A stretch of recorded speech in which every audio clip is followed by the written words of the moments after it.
Una pregunta. Sí. Como este tema me pone un poco nerviosa, ¿tú prefieres que en el, que en el vídeo no salga vapeando, echando humo o no Para, importa? mira, aquí no estamos en la secta de los testigos. Dije, puedes hacer lo que quieras. Amigos de Pensamiento Libre, oigan, estamos conociendo a personas por todo el mundo y quiero agradecer a uno de los participantes de la Asociación de Víctimas de los Testigos de Jehová de España, Enrique Carmona, quien nos hizo el favor de contactar con Noemí. Nos dijo, oye, yo estoy platicando mucho con Noemí y siento que es necesario que ella exprese lo que ha vivido. Muchas historias, ¿no? O sea, no sabemos de qué se trata. Y como les repito siempre, pues aquí nos vamos a conocer. Tiene pocos minutos que nos conectamos, nos estamos saludando apenas. Como dice Noemí, y sí es cierto, hablar de este tema, otra vez como la catarsis y todo esto, a muchos nos pone nerviosos, nos pone sensibles, pero venga, vamos a ver qué es lo que tienes para nosotros y qué nos puedes contar, mi querida Noemí. Bienvenida. Bueno, pues muchas gracias en primer lugar por recibirme en tu espacio. Yo hace muchísimos años, bueno, llevo 10 años fuera de la organización, pero desde la pandemia fue cuando, pues debido a tener mucho tiempo libre, empecé a investigar, se me cruzaba en internet mucha información en YouTube de testigos, muchas otras experiencias que tenía la gente y fue cuando empecé a sentirme identificada. Hasta entonces yo había seguido con mi vida, con los traumas que te genera quedarte de repente solo en este mundo. Y nada, y nunca me había atrevido a hacer pública, digamos, mi experiencia por ese miedo que tienes de que tus familiares te vean y directamente ya terminen por acusarte como una apóstata. Pero Sí. bueno, gracias a la asociación que la conocí el año pasado, a últimos de año pasado, entré en el grupo y me hice socia.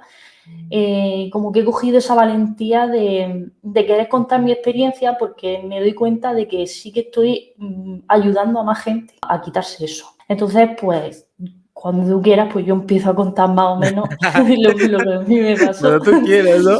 Es que me encanta esta parte de cuando uno se sensibiliza o no sé si te pasó, ahorita lo platicaremos, después de que dejas, sí, tu tribu, tu comunidad de testigos de Jehová, es un reinventarse, recuperarse, reconstruirse, porque empiezas nuevamente desde cero. Pero ya cuando estás ahorita en este punto de, oye, sí lo que pasé, todo lo que viví, ¿cuántos están pasando lo mismo? Si te entra como unas ganas de contarlo, de decir, bueno, podemos ayudar a alguien más, ¿no? Y no sé si te pasó.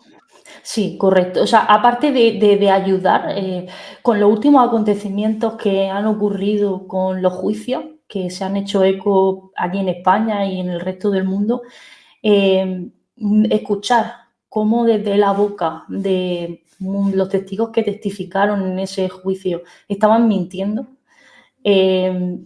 yo por dentro me quemaba. O sea, decía, no puede ser, o sea, es que tenemos que luchar por dar a conocer lo que realmente está pasando, que ellos lo están negando ante un juez y es que no está, es que para ellos la mentira también es pecado. Entonces, es algo que en mi cabeza no entraba. Y luego, aparte de eso, que he conocido gracias a la asociación y también hay canales de YouTube que he visto sus experiencias de gente que ha pasado por situaciones muy parecidas o aunque hayan sido diferentes, por ejemplo, las mías, al final hemos vivido exactamente lo mismo, el rechazo, el ostracismo, el quedarse solo. Eso. Y vámonos a eso, que precisamente la soledad es uno de los miedos por los que muchos testigos de Jehová se detienen. Dicen, ¿sabes qué? O no cuento mi experiencia, o mejor me quedo como Pimo, que bueno, es respetable, ¿eh? Aquí no, el tema no es decidir qué es mejor o qué es peor, porque cada uno tiene sus propias circunstancias. Sin embargo, Noemí nació en un vínculo religioso de los testigos de Jehová. ¿Toda tu familia era testigo de Jehová? Sí, de hecho yo era la tercera generación. O sea, mis abuelos ya eran testigos de Jehová. Mis padres cuando nacieron ya nacieron en el pueblo de la verdad. Y, y después, pues, mis primos, yo, mi hermano, todos hemos formado parte de la religión desde nacimiento. Ok, entonces, en los hogares que muchos conocemos, que los hogares testigos de Jehová, donde una vida es, cuando tú naces, pues es normal, ¿no? Te acostumbras Mm. a todo eso, ¿no? Claro, no conoces otra cosa. Sí, O sea, todas las, digamos, yo recuerdo las cenas familiares o todo eso, todos éramos testigos, todo era feliz, todo era perfecto. En el momento en el que empezó en mi familia los hermanos de mi padre a dejar a los testigos por X razones, unos lo hacían o porque eran expulsados directamente o porque por trabajo ya no iban, ya no asistían. Mi familia empezó a romperse ahí, o sea, dejaron de tener contacto con aquellos que no tenían ya esa relación con Jehová. Entonces, digamos que viví esa parte de rechazar también a gente de tu propia familia.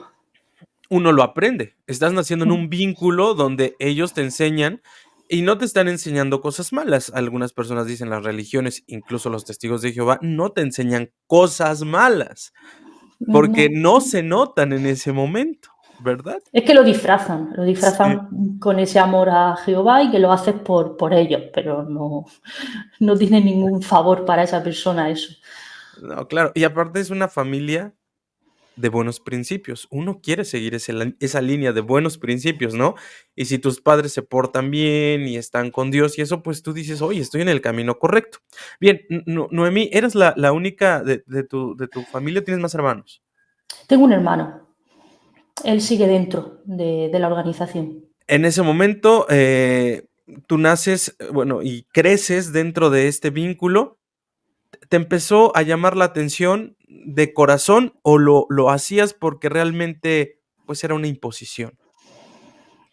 Tuve fases, es decir, mi infancia fue muy feliz. De mi edad, desde que yo tengo uso de razón hasta los 11 años, pese a que yo no celebraba cumpleaños ni nada de eso, tuve mucha libertad como niña, como que siempre estaba jugando en el parque, siempre me daban la libertad de juntarme con niños de mi propio colegio porque íbamos al mismo parque, todo fue perfecto. Cuando entré en la adolescencia, la cosa se complicó porque el primer año de curso del instituto, por ser testigo de Jehová y decirlo, recibí bullying. Entonces eso hizo en mí rechazar la idea de que yo quería ser testigo de Jehová. Yo ahí ya no quería serlo porque no me aceptaban en el colegio y se comportaban mal conmigo. Luego a eso de los 15 años, no, miento, más tarde, fue ya a los 16, 17 años cuando empecé a tener amistades dentro de las congregaciones, bueno, de varias congregaciones, y entonces ahí empecé a tener como esa fe y ahí estuve más eso hasta que me bauticé a los 17 años. Es decir, que yo aún así me bauticé muy tarde para haber nacido en la verdad, porque, por ejemplo, mi hermano se bautizó con 11 años y mi hermano era menor que yo 3 años. O sea, cuando mi hermano se bautizó, yo tendría 12, 13 años, tenía. Entonces, claro, yo me bauticé ya con 17 y aunque sí estaba dentro de esa fe, yo sentía la presión de que tenía que hacerlo ya, porque todas mis amistades ya comenzaban a tener relaciones con, bueno, las chicas con chicos, a tener novios formales, porque ya sabes que cuando estás dentro no puedes tener pareja. Sí, claro. Eh, luego estaba esa presión de que ya eres muy adulta, has conocido esto, ¿por qué no te decides ya? ¿Por qué tal? Y en mi casa las cosas se pusieron muchísimo más restringidas. Como yo tenía que o sacar buenas notas en el instituto o dedicarme al completo a Jehová. Entonces, claro, yo tenía presión y sí es verdad que sentí esa fe cuando me fui a bautizar, pero sabía que tenía que hacerlo ya, que no podía esperarme 2 años más porque había mucha presión. Entonces, Ok. con 17 años me bautizo. Pero seguimos con los sentimientos mezclados, ¿no? Porque por una parte, si tienes ganas, porque si dices, ok, sí, voy a hacerlo, ¿no? Quiero ser bueno, quiero ser buena, ¿no? Pero por otro también está el tema de ya cuántos años tiene, ya lo hizo tu hermano, ya la hermana de la congregación ya lo hizo, ¿y tú para cuándo? No sé si te tocó ese tipo de preguntas de, fulanita ya se bautizó, ¿y tú para Sí. cuándo? Sí, o sea, bueno, eso era De hecho, fui la última de toda mi generación en bautizarse. O sea, todos mis amigos se habían bautizado y yo todavía no daba ese paso. Entonces yo sentía, por ejemplo, en la asamblea, en mi época se utilizaban las asambleas en los descansos para conocer a otros jóvenes de otras congregaciones. Y yo recuerdo que cuando yo me presentaba, al poco de hablar un poquito, ya me preguntaban, ¿estás bautizada? Y Y tú decir, no, pero lo voy a hacer pronto. O ya sea, verito. claro, ya se te catalogaba como mal cristiano por la edad que tenías y no haberlo hecho. Ajá, y ahí Entonces, empezaba, perdón, ahí empezaba la preguntita, ¿y qué te impide? exactamente, correcto. O sea, me ha venido el flashback. Sí, sí. Eh, Era eso, era, ¿a qué estás esperando? O sea, ¿qué te impide eso? Y al final, bueno, lo acabé haciendo me bauticé en el año 2010, era 2010, en la asamblea más grande que se hace en verano, con ¿En 6.000 dónde? personas, en Murcia, Ok. España, en un estadio de fútbol que, bueno, pues 6 personas, salí en el periódico de portada en La Verdad, además salí yo Uy, con la foto allí. ¿todavía tendrás ese periódico? No lo tengo, no lo tengo. No Ouch. lo tengo porque, bueno, luego ya más adelante entenderás por qué a lo mejor Ah, no lo okey, tengo. perfecto. Y bueno, sin embargo, lo hiciste. Esta pregunta que quiero hacerle a ti, la hago como estadística, por parte de las personas que me cuentan que se bautizaron. Sabes que antes de bautizarse, cada uno hace una oración. ¿Tú Ujú. sentiste la dedicación o sentiste la presencia del Dios Jehová antes de bautizarte? No, no. O sea, de hecho yo tenía una manía, y es que, bueno, una manía o una rebeldía, por así decirlo, y es que, bueno, a mí me educaron de que cada noche antes de dormir tenías que orar a Jehová. Y yo ya en mis últimos años yo no lo hacía, pero me sentía mal. O sea, yo decía, es que seguro que no lo está escuchando y a la vez decía, pero si es que mi vida no cambia. O sea, no siento que nada. Entonces, sí es verdad que en esa parte, yo creo que ahora que lo estás diciendo, fue todo más presión, porque yo no tenía el hablar con Jehová. Yo no pensaba en hablar con Jehová nunca.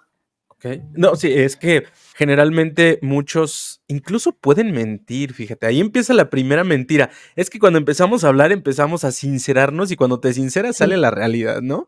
Muchos dicen: "No, claro, sentí la presencia". O sea, yo sentí a Jehová antes de dedicarme, pero supongo que solamente es para quedar bien y no sentir tanto la presión de grupo, ¿qué opinas? Es que es lo que se dice. O sea, como todo el mundo, esto es así, esto es como los rumores. Como todo el mundo dice que siente algo, pues tú tienes que decir lo mismo para seguir el grupo y no ser diferente. Pero realmente tú te pones a pensar y dices, ¿qué tienes que sentir? O sea, ¿qué sientes? O sea, ¿te habla? ¿Te sientes un abrazo? ¿Sientes una brisa que te recorre por el cuello? No hay nada, es todo el grupo, es lo que se dice. O sea, yo creo que es así, no, No, es a conclusiones a las que llegamos después de haber vivido, ¿no? Tal vez exactamente. puede ser que unos sí lo hayan sentido. No estamos desacreditando las experiencias o emociones que uno pueda sentir con el placebo o el nocebo, como no se sabe, ¿no? Claro. Pero lo que sí es real es que la presión de grupo hace que todos actúen o digan lo mismo. Había un corto que creo que ahí anda por ahí en YouTube de un chico, te lo voy a pasar, de un chico que llega tarde a clase y la maestra le dice, oigan, el que llegue tarde le voy a decir que esta carpeta es verde. Y la carpeta era roja. El chico llega tarde a clase, entra y entonces la maestra ahora pregunta, ¿de qué color es esta carpeta? Y la chica dice, verde, verde, verde, verde. Entonces el chico dice, no, no es verde, es roja, ¿no? Cuando le preguntan de qué colores es la carpeta para no verse mal, dice, verde. Y es cuando entra la lección de la maestra. ¿Ven? La presión de grupo o generalmente los grupos esto hacen que Sí. tienes que estar en el vínculo igual para que no te vean mal, para A ser mí parte de ellos.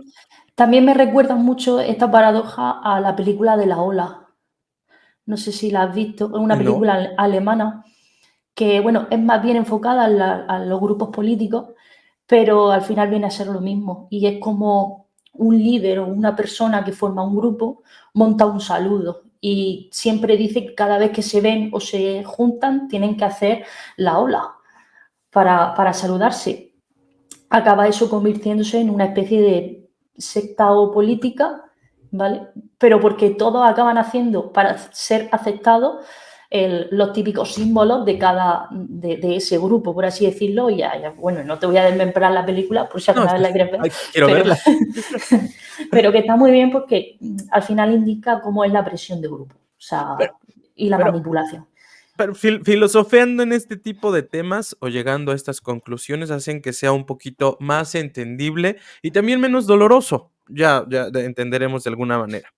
Noemí sigue siendo testigo de Jehová, ahora ya se va a convertir en una testigo de Jehová bautizada, pero no puede haber muchas metas para una mujer dentro de los testigos de Jehová. ¿Cuál era tu meta, por lo menos hasta dónde querías llegar? Pues yo sí tuve una meta.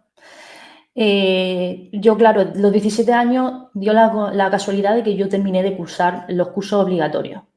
Yo lo terminé y a mí se me planteaba qué hacer ahora. O buscarme un trabajo cualquiera en un supermercado, donde fuera, o seguir estudiando un curso inferior que no fuera la universidad, pero para aprender un oficio. Y a mí me gustaba mucho el diseño gráfico. Bueno, me gusta, aunque a día de hoy no me dedique a él. Y en mi ciudad no había ningún curso de diseño gráfico, pero lo más parecido era un módulo de arte gráfica de grado medio que era de preimpresión. Cuando yo me informo de qué va ese módulo, me doy cuenta que preimpresión era para imprimir folletos, para utilizar serigrafía, para imprimir textil o todo eso. Y entonces ahí digo, oye, pues a lo mejor si yo aprendo este oficio, puedo ir a Betel a trabajar en las máquinas offset para imprimir. Y empecé con esa motivación a estudiar ese módulo, en vez de seguir buscando por algo de arte o lo que sea. Y comencé los cursos. Entonces, el primer curso me fue bien y ya pues, el segundo, eran 2 años, el segundo curso dio la casualidad que tuve una reunión de hermanos donde uno de ellos, una pareja, eran siervos ministeriales. Y me dijeron, Noemí, ¿cuál es tu meta? Ahora que estás bautizada, ¿qué quieres hacer? Y yo, pues, entusiasmada, le dije, mira, estoy estudiando esto y mi meta es esto, es llegar allí. Y su contestación fue, bueno, entonces tú te casarás con un hermano que cumpla con tus mismas metas. Y claro, yo por eso entonces yo ya no tenía interés en casarme con ningún hermano. O sea, no sé por qué mi visión en eso no había estado. De más joven sí que me habían gustado chicos y sí, lo típico, cuando eres adolescente te mueve ese interés. Pero ya con 17 años yo no quería. Y le dije, ¿por qué? Digo, ¿por qué me tengo que casar? No lo entiendo, yo quiero ir soltera. Entonces me dijo, no puedes ir soltera a Betel. Y le digo, ¿por qué? Y me dijo, porque eres una tentación para los hombres. Y yo me quedé, ¿cómo? Que luego a los años me he enterado que sí hay mujeres solteras en Betel, pero no sé por qué ese hermano, no voy a decir su nombre, me dijo eso. Entonces, claro, a mí de repente lo que yo estaba pensando que iba a hacer por tener una meta se me derrumba. Porque yo no, o sea, no, yo jamás se me planteó, bueno, venga, vale, pues entonces voy a buscar un hermano que tenga las mismas metas que yo. No. O sea, yo era en plan, ¿ahora qué hago con mi vida? O sea, ¿ahora a dónde voy? Y ahí es donde viene mi declive, debido a eso. Entonces, pues nada, comienzo a saltarme las clases, comienzo a hacer amistades dentro de las clases, a dejar de estudiar, a dejar de... Yo ya estaba yendo a clases nada más que para evitar quedarme en casa, porque en casa tampoco estaban yendo las cosas bien, debido a una adicción que tiene mi padre, a día de hoy la sigue teniendo. Entonces no iban bien, por esa parte de mi padre y tal, los hermanos testigos nunca jamás lo han ayudado, porque siempre él ha necesitado ayuda médica y ellos solo le decían, confía en Jehová, confía en Jehová, confía en Jehová. Y entonces esa situación de estar en mi casa, como yo no la quería porque no estaban bien en casa, pues yo me enfoqué a estar en el instituto, solo que sin ir al instituto, saltándome las clases y pasándomelo bien, como quien dice. Y ahí llega el punto fuerte y es cuando pues una compañera mía de clase se fija en mí, comienza a gustarle y yo comienzo a notar que ese interés que tiene esa chica por mí también está siendo recíproco por mí, también empieza a causarme interés. Eso en mi cabeza estalla, yo no lo entendía por qué me estaba pasando eso, si cuando yo era más joven sí había tenido interés por los chicos y no entendía por qué me agradaba que esa chica yo le gustara. Y entonces yo empecé ya con esa chica a hablar cada vez más y todo eso, y yo le soy sincera, le digo, mira, yo soy testigo de Jehová y yo sé que tú me gustas y tú sabes que yo te gusto, sabemos que es algo recíproco, pero yo tengo esta situación y yo no voy a hacer nada porque esto está mal. Y entonces ella me dijo, mira, yo te respeto, haz lo que tú quieras, dice, y si el día de mañana pues no sigues con ese pensamiento, yo voy a estar aquí. Pasaron unos meses y yo empecé a replantearme el decir, mira, dejo de ser testigo, pruebo que es vivir esto y cuando esa historia termine, vuelvo otra vez allí a donde estaba. Y no pasó así. No. Yo recuerdo que hablé con esta chica y le dije, mira, yo no aguanto más, siento que dentro de mí estoy viviendo una doble vida, aunque realmente fuera no lo estoy llevando. Yo no había pecado hasta entonces, solamente era un coqueteo, un saber que nos gustábamos, algo muy adolescente y muy, muy inocente, como yo digo. Sí. Y le digo, mira, si yo dejo los testigos, tú me vas a apoyar. Y ella me dijo, sí, yo contigo, si tú quieres hacerlo, yo te apoyo, tal. Y yo, consciente de mí, ya para ese entonces tenía 18 años, o sea, yo cumplo en diciembre, entonces empezó todo en diciembre hasta enero, que ya fue que terminó todo. Y me voy en una reunión, yo ya sabiendo que por ese lado del mundo estaba respaldada, voy a una reunión, mis padres sin saber nada, y yo toda la reunión, las 2 horas que duró, estaba inventándome en mi cabeza una historia para que me expulsaran. O sea, yo provoqué mi expulsión. Sí. Entonces terminó la reunión, digamos que cogí a los 2 ancianos con los que más cómoda me sentía, que eran los chicos más jóvenes, y me inventé esa historia. Yo dije que estaba con un chico, era mentira, y que había pecado. Ellos me decían que no me creían, yo para mí decía, me lo estoy inventando, pero claro, yo me ceñía en que era así, que no, en que había pecado, que lo estaba pasando muy mal, que quería que me expulsaran para yo poder vivir eso, que era lo que quería vivir, y el día de mañana, quién sabe. Entonces me dijeron que efectivamente pues me iban a hacer un comité y que qué quería, si se lo contaban a mis padres ellos o se lo contaba yo. Entonces yo, sabiendo que el problema que yo tenía en mi casa con mi padre, yo le dije, prefiero que se lo contéis vosotros. Y así sucedió. Fue un sábado, ellos les comentaron a mis padres lo que yo había confesado y que me iban a expulsar. Y yo ese sábado me fui yo avisé a mis padres que iban a venir los ancianos a hablar con ellos y que me iba a ir de la casa 1 hora hasta que terminaran. Entonces yo recuerdo que estaba con esa compañera de clase que vino a recogerme en coche, todo lo que estaba sucediendo, y cuando ya me avisan mis padres que han terminado y que se han ido los ancianos, yo le digo a esta compañera, digo, por cualquier cosa, yo tengo mucho miedo, si en 2 horas no doy señales de vida, por favor llama al timbre. Yo pensando que mi padre me iba a agredir. No tardó ni media hora cuando yo estaba saliendo por esa puerta y es que lo que sucedió en mi casa es que mi madre me tenía la maleta preparada para irme. Y esto solo sabiendo una mentira, que no sabían realmente la verdad. Entonces, nada, me echaron de casa y ya no tenía dónde ir. Ahí tenía recién cumplidos 19 años. Entonces, nada, esta chica sí que me ayudó todo este tiempo. Estuve los 6 primeros meses de Ocupa.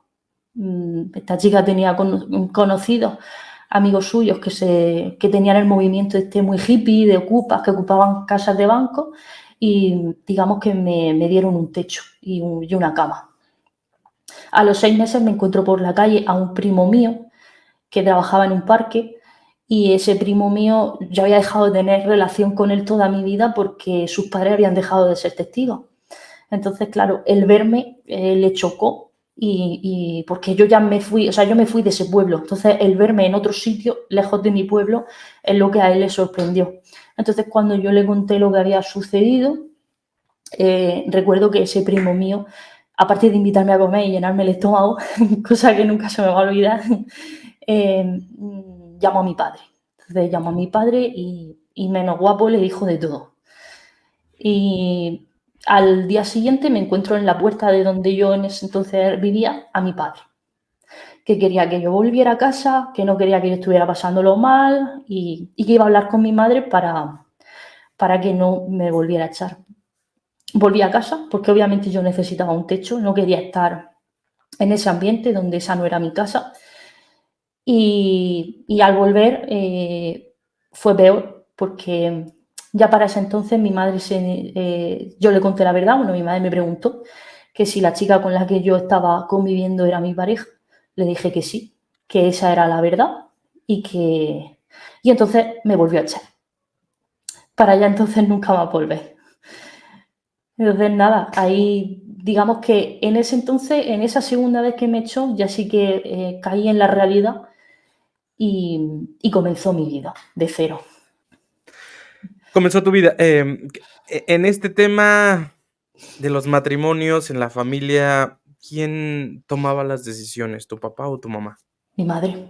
Ella, sí, de alguna manera se sabe que siempre hay una persona que dirige, ¿no? Sí. Entonces, ¿tu papá en qué condición está? ¿Está como publicador en ese momento? ¿O estaba dentro? Sí, o sea, mi padre nunca ha sido destacable en la congregación porque él ha sido camionero toda su vida y entonces pasaba mucho tiempo fuera, en el extranjero o en el camión trabajando. Entonces mi padre ha sido un publicador bautizado y las asignaciones que le ponían eran muy básicas, era la típica de lectura de la Biblia. Sí. Entonces mi madre sí llegó a ser precursora, mi madre estaba ella tenía mucha fe, bueno, y la tiene, su vida era solo eso. Entonces, digamos que mi padre no era tan espiritual y mi madre siempre lo ha sido más estricta. Ok, y en este caso de las decisiones que tomó tu mamá en su momento, ¿crees que ahorita, en este tiempo, ya en 2024, haya sido por la presión de grupo o haya sido porque en realidad es muy, muy devota de los testigos? No, mi madre es por devoción. Mi madre por devoción porque mi madre ha llegado a decirme cosas como que su hija ya está muerta. Eso no lo dices por presión. Eso ya es algo que te nace a ti de dentro por tu devoción y por creer realmente que las cosas que está haciendo son el bien. O si bien por fanatismo, pudiéramos Sí, llamarle sí, de manera lo que mi madre tiene es fanatismo. mucho. Digo, es que se conoce que los testigos de Jehová, pues son así, ¿no? Es un tema distinto. Ahora, en el caso de la comunidad LGBT, que es una comunidad que hay mucha comunidad dentro de los testigos de Jehová y fuera. Muchos somos y pertenecemos, y orgullosamente lo decimos porque no es como victimizarse en demasía, pero es doble lucha. Sí, sí, Es doble porque, lucha. claro, ya en mi caso ya me habían echado de casa solo por haber pecado, que realmente no había pecado todavía, pero no lo saben. Y diciéndole pecado, porque pues es realmente vivir, Sí, nada. es absurdo. Es para que se entienda en el lenguaje, Ok. digamos, espiritual, por así decirlo. Em, se me ha ido lo que iba a decir. Que se me ha ido la cabeza. No, esa parte de que cómo es la comunidad LGBT, sobre Ah, todo en los testigos, claro. sí, o sea, yo he tenido bueno, suerte o desgracia, no sabría decirte, porque luego al final ya de adulta también cuesta mucho más aceptarse, pero yo nunca sentía en mi adolescencia que yo pudiera ser lesbiana. Ujú. Yo no llegué a tener pistas o me hubieran gustado otras chicas, no fue así, o sea, fue un choque de realidad de repente. A lo mejor si esta chica nunca se hubiera fijado en mí, yo hubiera descubierto mi sexualidad todavía más tarde y más adulta. Pero sí hay gente dentro que yo estoy segura, recuerdo muchos hermanos que estaban, Mm, digamos, sí. reprimiendo, digamos, sus deseos o su forma de ser por no querer decirlo, porque es que directamente ni siquiera podías decirlo. Si lo decías, ya era. De hecho, mi madre me decía a mí que eso, que ser homosexual, era una enfermedad. Mm, cúramela. Sí, o sea, me voy a morir. Me voy a Bueno, morir termina, igual que tú. Me voy pero a ya morir igual termina. que tú. Claro. No, y creo que es hora de darle o redirigir el tema de la comunidad, de la diversidad sexual para las personas que lo son, pero de una manera seria. He visto, bueno, así se nos acostumbró y la gente al hablar de, ay, me echaron de la casa por lesbiana, me fui de la casa por homosexual, o este tipo de formas de expresar, y la comunidad LGBT es una de la comunidad más respetable, sobre todo la gente que yo conozco de ex testigos. Tengo mucha gente que conozco de ex testigos y son gente que se están reconstruyendo todos los días. Gente que de verdad, tienes que luchar con tus miedos internos, con el miedo al Armagedón, con la familia, con los hermanos y con tus propios sentimientos y emociones. Está O sea, cañón. claro, es que ya no es, por ejemplo, como a lo mejor la gente del mundo, Sí. que es lesbiana o es gay o es bisexual o es transexual y a lo mejor pueden tener esa negativa por parte de su familia si son muy católicos y tal, pero no tienen en su conciencia esto está mal. Ellos no, ellos solamente luchan con el me ven mal, pero no luchan interiormente con esa conciencia que te han construido durante toda la vida de que lo que estás haciendo no es normal. eh, y cómo puede ser, o sea, cómo es posible que tú sientas eso y de verdad será a lo mejor un trastorno mental, y es algo que en los primeros años, yo por suerte y gracias a terapia, esto ya lo he superado, pero te va costando. O sea, a mí me costó personalmente esa relación con esa chica que duró 3 años. En esos 3 años yo tuve una evolución muy lenta. O sea, a mí me costaba muchísimo mm, cualquier parte, cualquier intimidad con esa persona o incluso que nos Mm, vieran por la calle, me costaba muchísimo. claro. O sea, y era solamente por mi interior.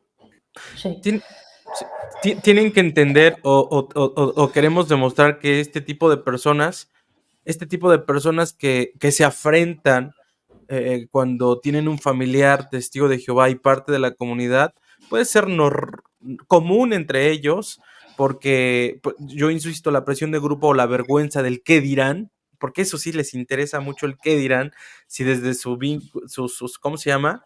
Sus representantes, ellos primero su imagen antes que las víctimas. Entonces, este hecho, yo quiero demostrar que estas personas que trastocan sus sentimientos cuando están en este proceso es muy difícil. Y no, igual, insisto, no hay que ponerlos, somos mejores que los demás porque sufrimos, pero sí es difícil llegar a este punto. Insisto, reconstruirse después de que es una mezcolanza de sentimientos, porque entra la vida, la muerte, la familia y tu personalidad. Sin embargo, empieza tu vida. Empieza ya la segunda vez que tus papás la decisión de tu mamá, porque quiero preguntarte en este momento, se está tocando ahorita o estoy tocando el tema de que si los testigos de Jehová o las creencias de los testigos de Jehová te vuelven inhumano. ¿Tú qué puedes decir al respecto? Yo creo que sí. O sea, creo que la justificación de Jehová, o la Biblia dice, te hace cometer o olvidarte del sentimiento más profundo que realmente es lo que habla Jehová, que es el amor. O sea, ya sea tanto por aceptar a un hijo en X situación, ya sea expulsado o por cualquier cosa, aceptarlo o no aceptarlo, si eres testigo de Jehová, digamos que te condiciona mucho y como tú has dicho, el qué dirán también. O sea, déjate ser humano también cuando te importa mucho lo que dicen de ti y no sigues las corrientes. Porque, por ejemplo, mi hermano no es tan, ¿cómo decirlo?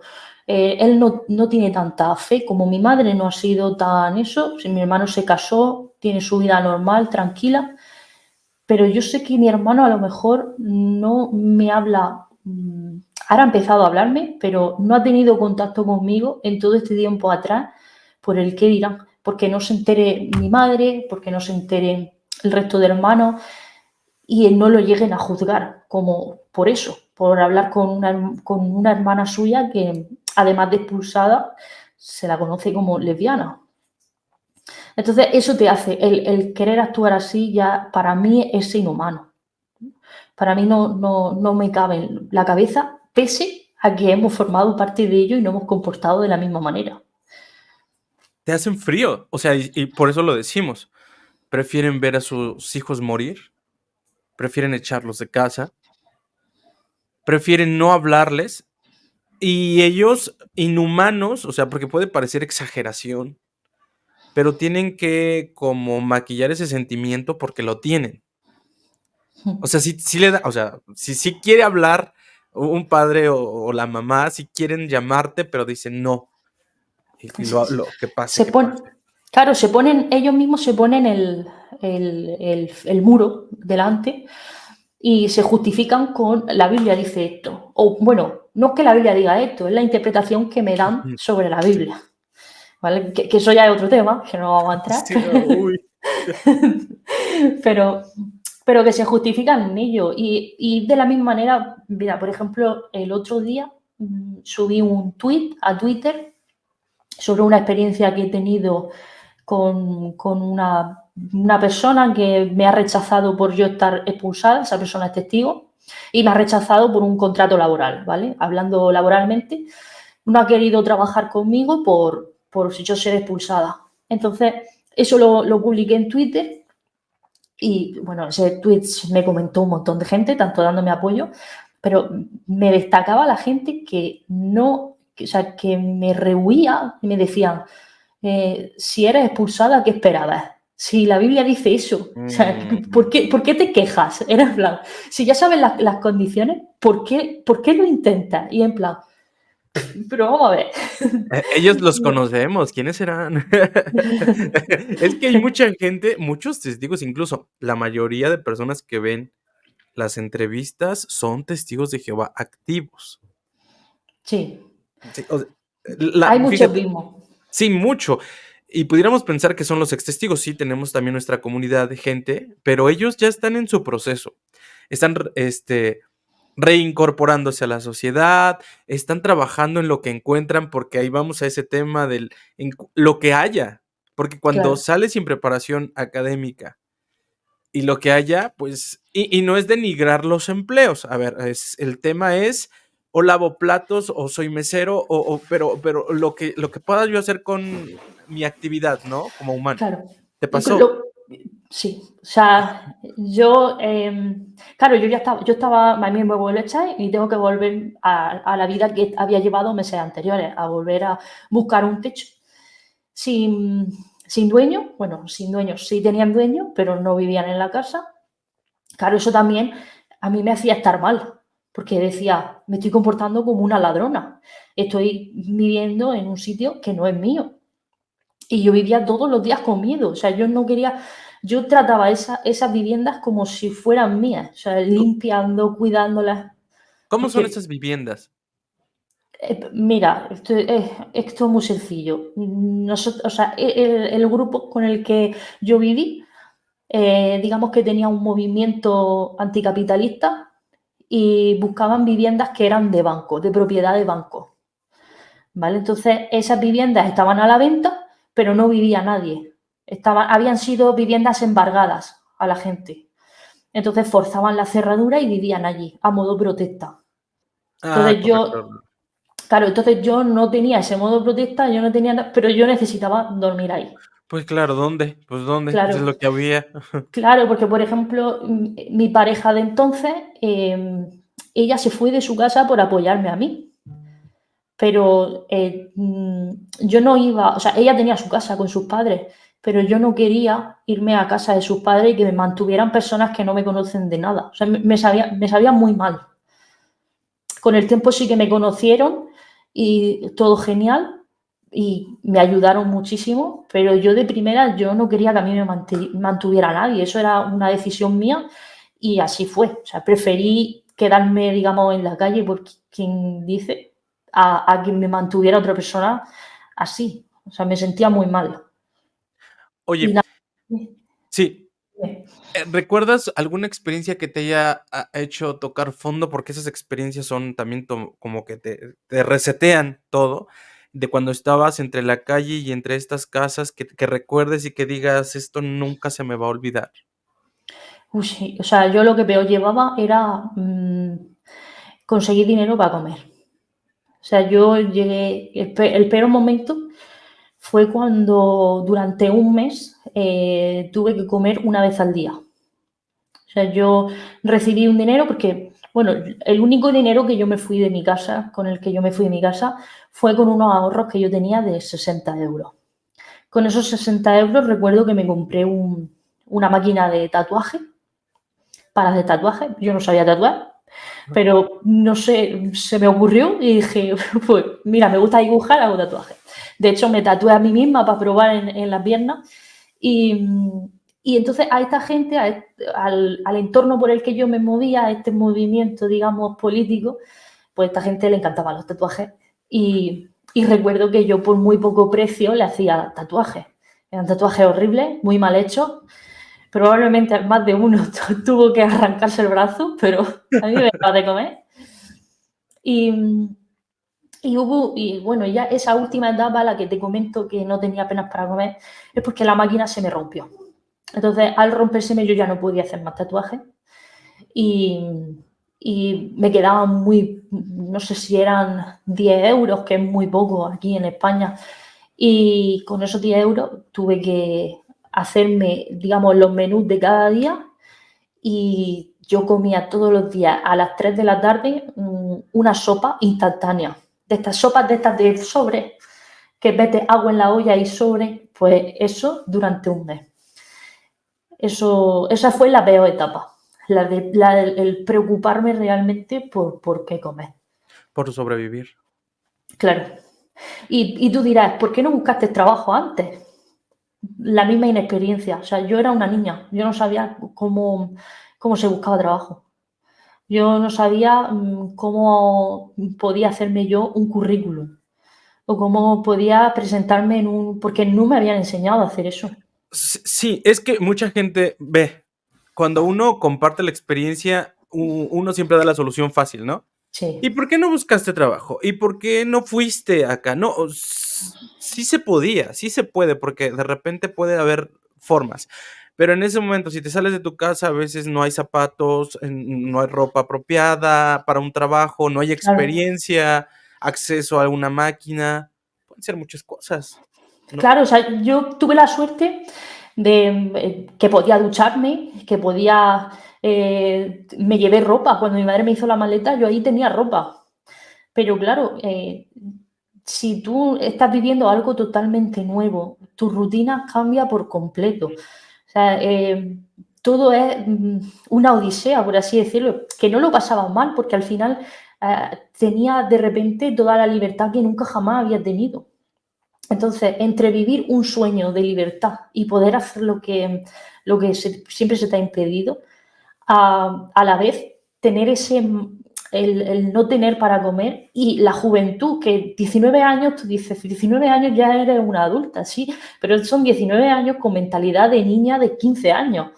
Y todavía de sectaria, ¿no? Mentalidad sectaria que estás todavía en el proceso. No, es que, de verdad, que es que Claro, cuando empezamos a hablar esto, en serio que sí es bien peligrosa la secta. claro, y que no te forman para la vida. Entonces, yo recuerdo que tras esa situación de comer una vez al mes, pasó un mes. De hecho, engordé 3 kilos. Es algo que yo no entiendo cómo pude engordar solo comiendo una vez al día y solo agua con polvo. No lo entiendo. Pero entonces me puse a buscar trabajo. Bueno, me fueron ayudando amigos que iba conociendo.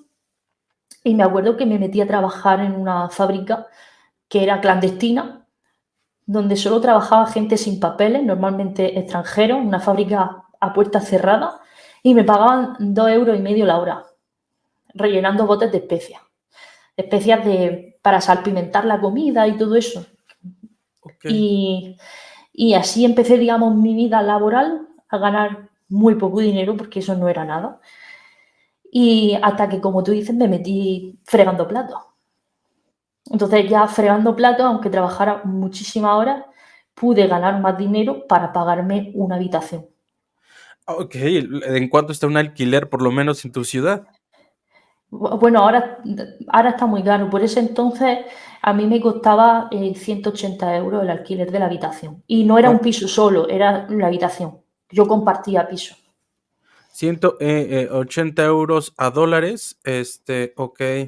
Bueno, aquí en pesos mexicanos sí están aproximadamente iguales, pero según la conversión son $200. $200 es lo que se pagaba bueno, lo que pagabas de alquiler, ¿no? Sí, Que- solo la habitación. O sea, tenías que tener en cuenta que en la misma casa pues vivía más gente. Pero ya pude salir de esa situación en la cual, que luego también en esa misma situación no vivías cómoda, porque igual que tú estabas allí de gratis, había más gente y era gente pues que algunos consumían drogas, otros podían robarte por necesidad, o sea, veían algo y te robaban. Recuerdo en una ocasión también que me cortaron el agua mientras yo me estaba duchando. Eh, o sea, gente que, igual que había gente buena, pues había gente que en situación precaria también que tenían una mala vida. Entonces daba miedo, yo no quería vivir así. Pero bueno, ¿cómo le hacías entonces? Te sujetaste a ti misma. Porque en ese momento cuando uno tiene a la familia y dice, ok, tengo miedo, le hablo a mi mamá, a mi papá. ¿Tú no le querías hablar a tu papá? No, porque me apoyé muchísimo en esa pareja que tenía. Me apoyé mucho. También su familia, bueno, los fines de semana sí, a lo mejor me llevaba a conocer a un tío suyo o alguna comida familiar que ella tuviera. Ella siempre me llevaba con ella. Entonces, digamos que también yo soy muy independiente y un poco orgullosa. Entonces Sí, pero yo, sirve, ¿no? Porque sí, sí. si eres Entonces, débil, claro, yo no quería decirle a mis padres que estaba mal, sino todo lo contrario. Porque yo sabía que ellos iban a aprovechar ese momento de debilidad para decirme, ya sabes lo que tienes que hacer. Entonces yo no quería decirle eso. Pero es que realmente yo estaba en esa situación por culpa de ellos. uy, sí, Entonces, claro, pero el orgullo era más bien, no, el orgullo era porque si no ganaba la secta de alguna manera, claro, ¿no? ¿Ves? Satanás, no, Jehová te está castigando, ¿no? Porque si te hubiera ido bien, Satanás te estaba premiando, ya sabes que hay respuesta para todo, ¿no? En ese momento alguien te preguntaba o te decía, oye, cuando llegabas a las casas ahí que te llevaban, ¿y tu familia? Sí que hubieron, sobre todo a los momentos de conocernos, nos presentábamos y nos preguntábamos qué hacíamos ahí, que por qué tal. Y yo era muy sincera en ese aspecto. Yo decía, mira, me pasaba esto. Y la gente respondía muy bien. O sea, me apoyaban, se apenaban, decían que no podían entender la situación que yo estaba viviendo, que si bien ellos estaban viviendo a lo mejor esa situación era porque ellos querían, porque era su movimiento político, por así decirlo, pero que entendían que yo necesitaba ayuda.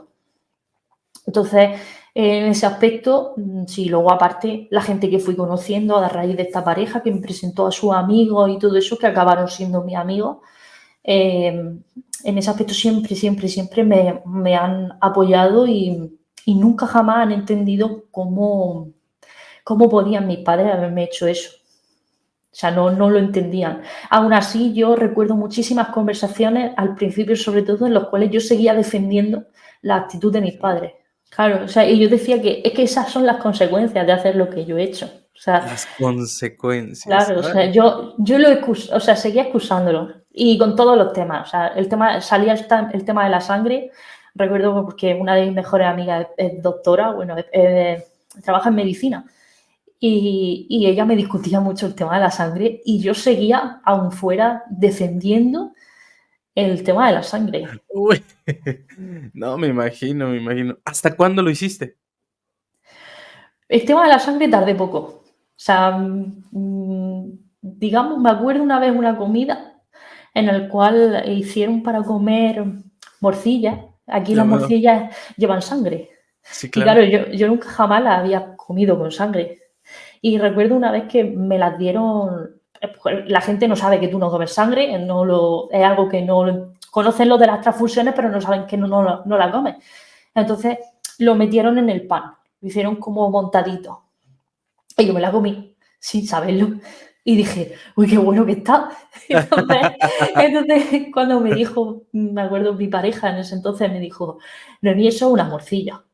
Y dije, entonces, en vez de reaccionar y decir, ¿por qué no me lo has dicho? Y dije, oye, pues está muy buena. Entonces, a partir de ahí, ese tabú se me quitó. Y luego ya, por el tema de la medicina y de la salud, eh, yo creo que tuve un accidente de vehículo, de coche, por esa época. Y yo ya no, o sea, yo quería recibir sangre si a mí me pasaba algo. O sea, se me quitó rápido el tema de la sangre. Me costó más aceptar lo del tema de la expulsión. O Eso, sea, okey. yo no comprendía que eso estaba mal hasta, ya te digo, hasta hace poco en la pandemia, que fue cuando me enteré que realmente es un delito el ostracismo. Sí, y ahora es lo que más estamos aprendiendo. Y bueno, gracias al Internet y a todos los que están investigando ahora ya las leyes, cosas que no sabíamos.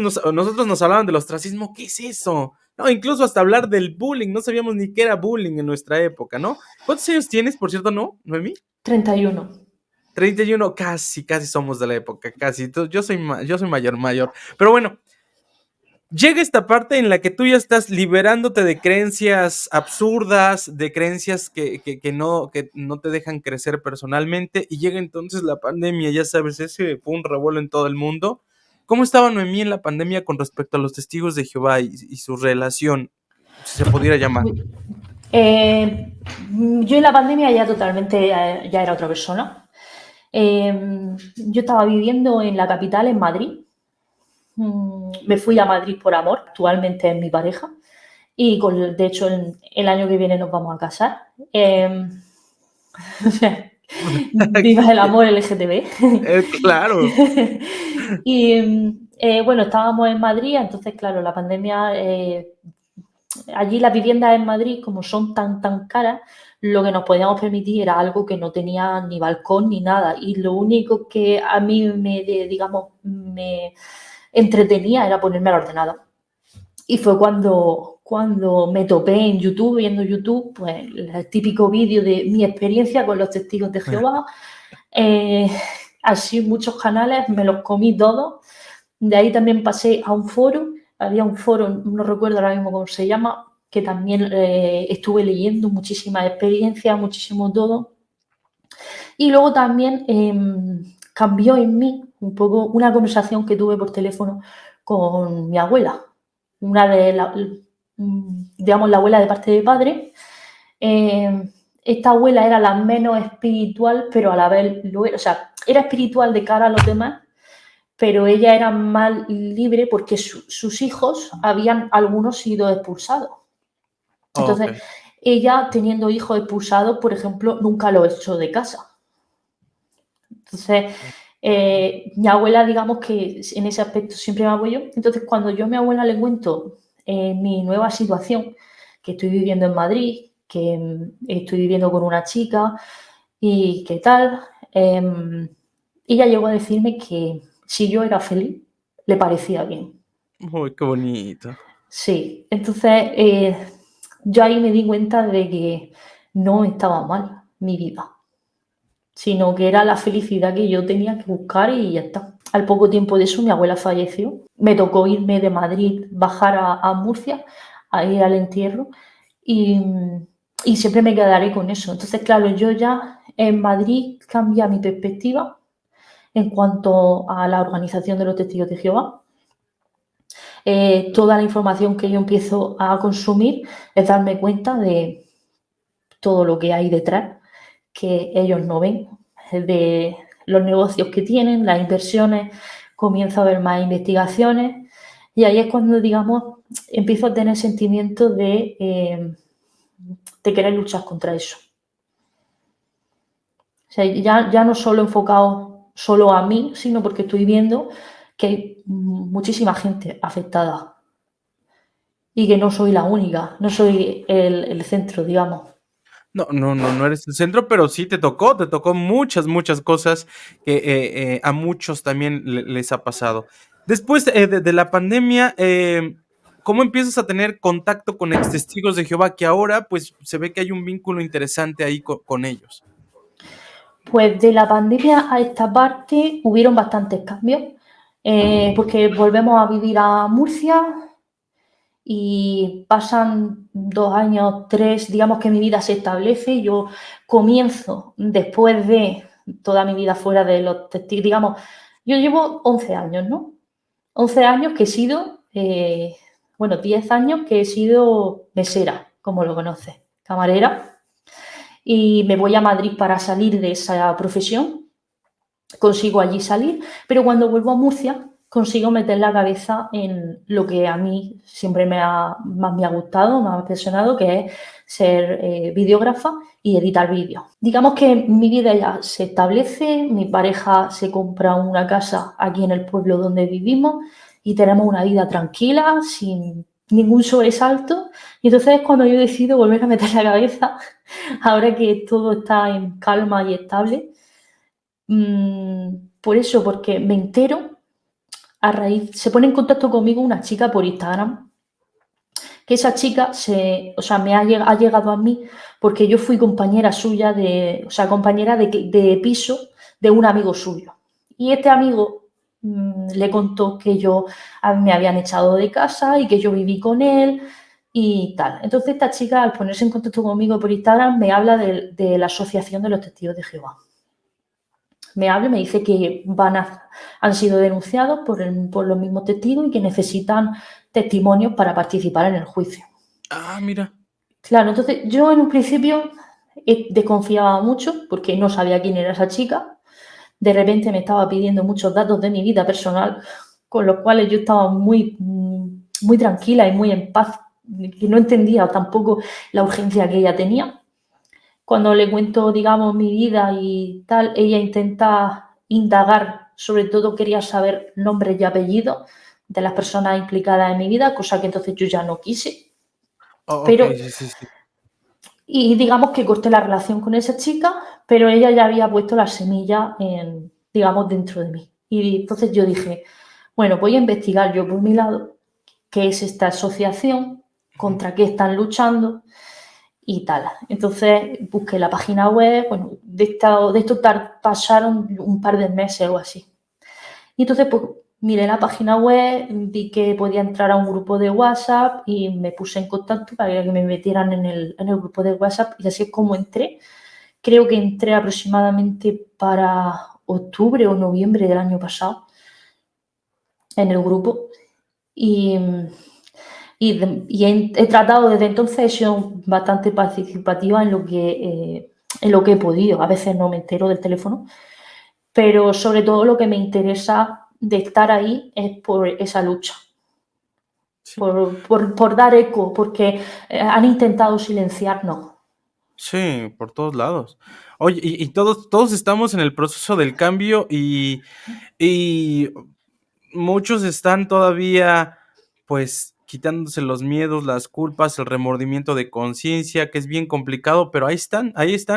Y creo que era justo ya traer y contar una experiencia de personas que son ex testigos de Jehová, pero que muchos dicen que es un poco exagerado decir que los testigos de Jehová se estaban volviendo, sí, como lo dijimos, inhumanos, pero también ellos mismos están perdiendo su esencia. Su esencia, ellos ciegamente pueden obedecer, sin importar. Sí, o sea, yo recuerdo una situación que a mí me contaron, no me acuerdo cómo, que le hicieron, bueno, hubo un mensaje del cuerpo gobernante de que el fin se acercaba y que tenían que preparar como unos kits de supervivencia. Ay, sí. Y los prepararon, bueno, y cada familia tenía su kit de supervivencia. ¿Hasta qué punto tienen el poder de decirle, ahora tenéis que hacer esto? Y ellos lo hacen. O sea, creo que tienen a su merced directamente un ejército de personas. Eh, no todos serán capaces de hacer todo lo que manden, Sí, obviamente, porque hay gente todavía que piensa un poco, sí, perdón. pero gente como mi madre, porque mi madre sí sería capaz. Y si a mi madre le dicen, tienes que cometer X delito por Jehová, mi madre lo haría. Y a mí eso es algo que a mí me produce ya no pena, sino miedo. No se sabe y sí es un miedo compartido cuando ya se les estén yendo todos los adeptos, que es lo que pasaba. Generalmente en las sectas decían, ya no hay salida, ya no hay salida, bueno, ya vámonos con Dios, entonces vámonos todos en masa. Sí, No se sabe, esperemos que no, pero ahora se están siendo menos porque cada año se les están yendo más, ¿no? Con sus políticas ridículas de que ya puedo usar barba, ya no puedo, ya esto, lo otro, ya sabes, tantas y tantas cosas que antes no, pero ahora sí, se están volviendo más suaves con respecto ahora.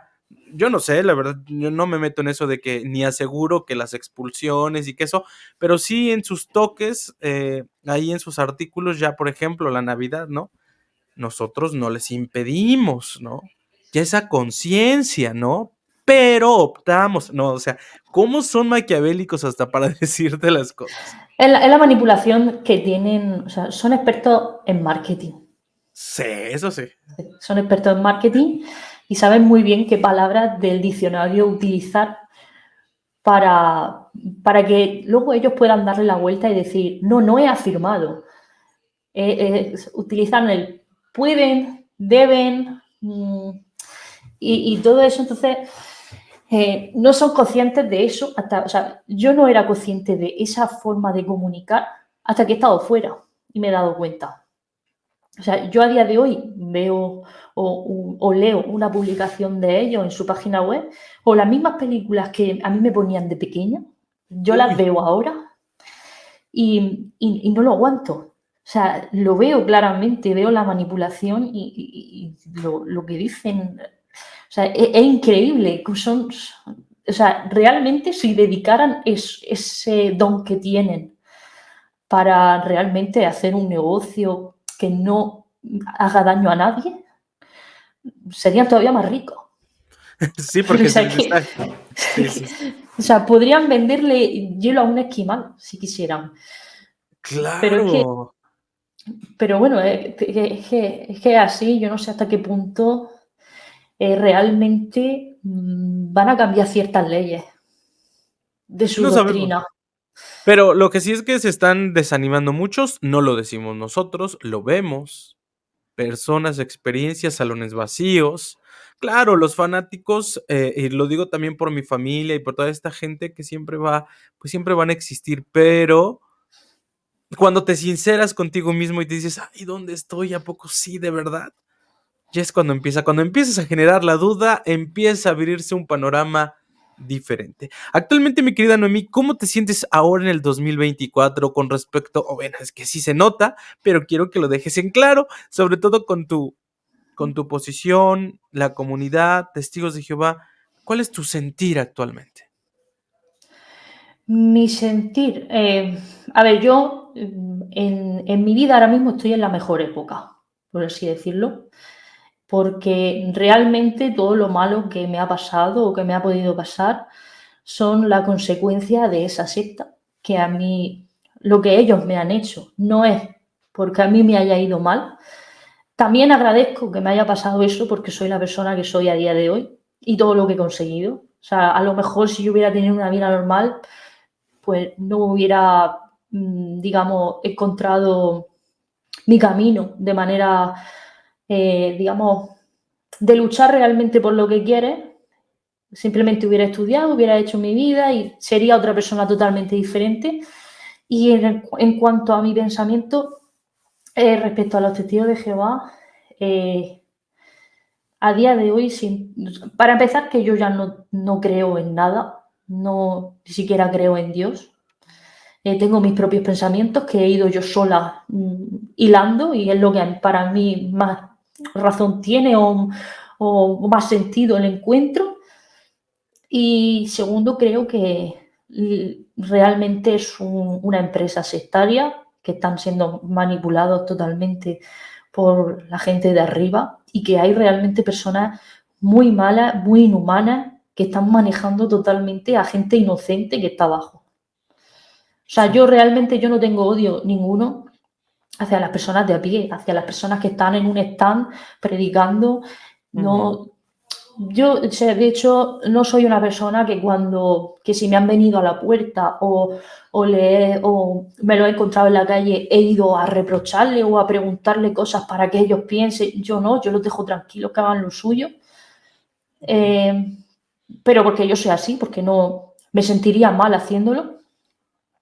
Pero sí es cierto que si yo tuviera delante a, a uno de los altos mandos, a lo mejor no sabría qué Uy, no. haría. Sí. ¿Sabes? Le diría, devuelve todo el whisky que tienes. Sí, claro, es que sí, tienes razón. Ay, es que esa gente extraña. Pero bueno, son como sus estrellas de rock de los testigos de Jehová, ¿no? Son el vínculo, Claro, el único vínculo que de los que creen, obviamente, en Dios y que son el único con el que se comunica. Pero bueno, ese es otro tema, como dice mi querida Noemí. Felicidades, Noemí, y de verdad es muy agradable platicar con personas de la comunidad que están rehaciendo su vida y se nota. Ojalá que podamos asistir a la boda, Noemí. Ojalá. oye, a ver, queda todavía un poco, si no pasa nada, se celebrará. Ah, claro, sí, porque uno nunca sabe, ¿verdad? Pero bueno, así es Claro, el plan.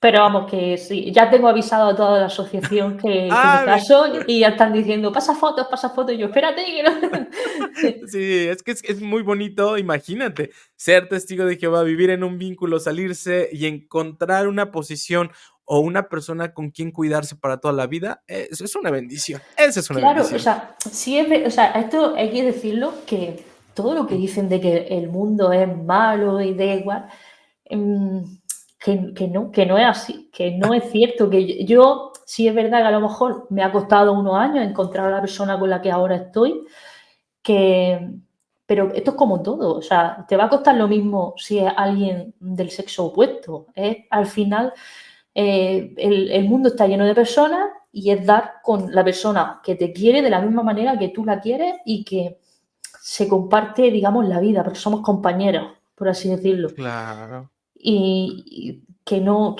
pasa nada, que la vida sigue, que nuestra vida es totalmente normal, tenemos nuestras mascotas, eh, tenemos nuestros amigos vecinos por el vecindario, vamos a comprar juntas, todo es normal y no hay nada extraño. O sea, es que no, todos los miedos están en la mente de uno mismo, pero pero fuera no hay miedo, no hay fantasma, no hay nada, aire. Es cierto, esas creencias absurdas, como dice un libro, precisamente de un español, bueno, dice, las creencias de mierda que no te dejan avanzar. Creo que se escucha fuerte, pero es real. Me vino a la mente por lo que dijiste hace un rato. Si no hubiera sabido que fue morcilla, tal vez nunca, a lo mejor ni hubieras entrado en duda o en pensamiento, ¿no? Pero la gente, testigo de Jehová, si se comiera eso, tampoco pasaría. Si dormida, sedada, le ingresan sangre y no le dicen, tampoco pasaría. Son las creencias de mierda que hacen que no avancemos. Felicidades por ser parte de la comunidad y por tener una vida de satisfacción. Te deseo de verdad muchísima buena vibra, como decimos ahora, y que te siga yendo excelente, mi querida Noemí. Nada, muchísimas gracias a ti por recibirme en este espacio y nada, os deseo a todos mucho amor Sí, y que seáis felices, lo más importante. Felicidad y libertad, ya está. eso es. Necesitamos todos un pensamiento libre y vivir la vida que para eso la tenemos. Y